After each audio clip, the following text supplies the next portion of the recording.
Hello, you're listening to E-Bible Fellowship's new Open Forum Excerpts, and now we present the following excerpt. Welcome to our Open Forum program. Please go ahead with your call.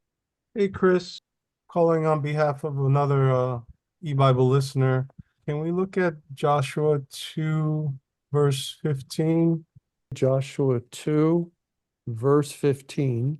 Then she let them down by a cord through the window, for her house was upon the town wall, and she dwelt upon the wall. And then can we look at Jeremiah 51, verse 58, please? Jeremiah 51. Thus saith Jehovah of hosts, the broad walls of Babylon shall be utterly broken, and her high gates shall be burned with fire, and the people shall labor in vain, and the folk in the fire, and they shall be weary. Okay, this is a two-part question. The first relates to Rahab and her name. Her name is the same word as the word we just read in Jeremiah 51, verse 58, where it says the broad walls. The word broad is the word Rahab. It's the same consonants without if you remove the vowel points. Rahab is 7343 and broad is 7342. I guess this is a two-parter. The first part would be what would be the spiritual significance of Rahab's name, which is the word broad? Is there any spiritual significance to that? Well, as far as Rahab's name, yeah, it means broad. It's also translated as pride or wide. Now, none of those things really have, I won't say can't find any other place where they have a good connotation, but we can think right away of negative connotations for broad, the broad way that leads to destruction, for wide, the gate is wide, for pride, pride provokes God to sin, man's pride. And I think it goes along with the whole idea she's a harlot. Her occupation is a sinful occupation.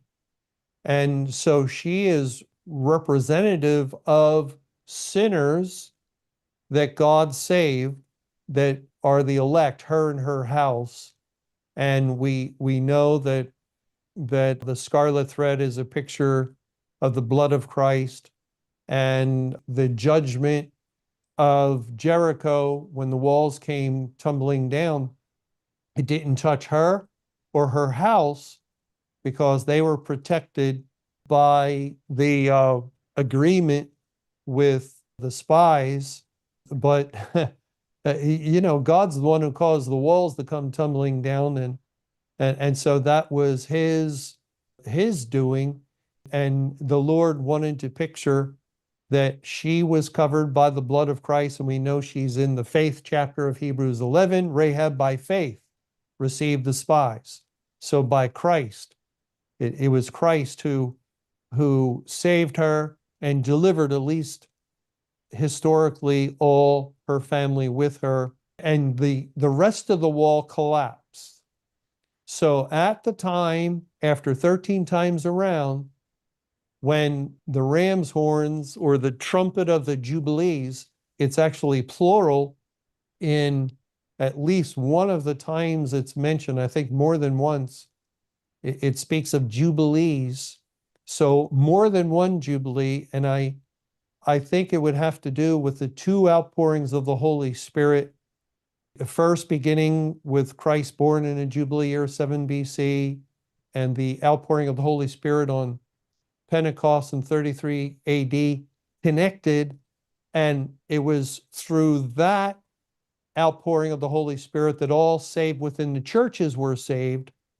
Then in 1994, the second outpouring of the Holy Spirit for all those outside of the churches, like you were mentioning, the people of the world. And I think that the Rahab and her family would typify all who are saved, by the time of the end, the 13 or right around 13,000 years. We It's very hard. It's impossible, I think, for God to paint a picture with exactness concerning, well, yeah, 1988 is the 13,000th year, but the Jubilee is 6 years later, and then there's a latter rain period. How could you do that when it's just men walking around a city once a day for 6 days and 7 times on the seventh day, totaling 13 times? That gets you the necessary, the big number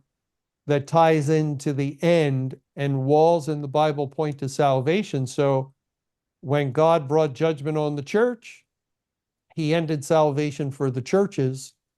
And finally, on May 21, 2011, when God brought judgment on the world, he ended salvation for the world. So the walls come tumbling down, except for where Rahab was and her family. I think that just goes to, testify or witness for the fact that God's elect. When God builds up his house upon the rock, storm can come against it, but it will not fall. And here was the wrath of God in the form of just causing these walls to collapse. It was miraculous.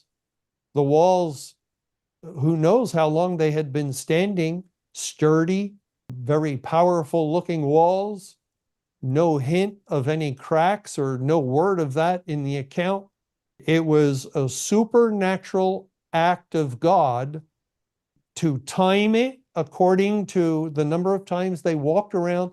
And then at the 13th time, the walls just fell down, and they fell everywhere around the city. I don't really know the details of exactly the size of the city, but apparently it was a major city, and they had very large walls that protected them, and they felt safe and secure. And then it collapsed and fell down at the 13th time, except for where Rahab and her family were.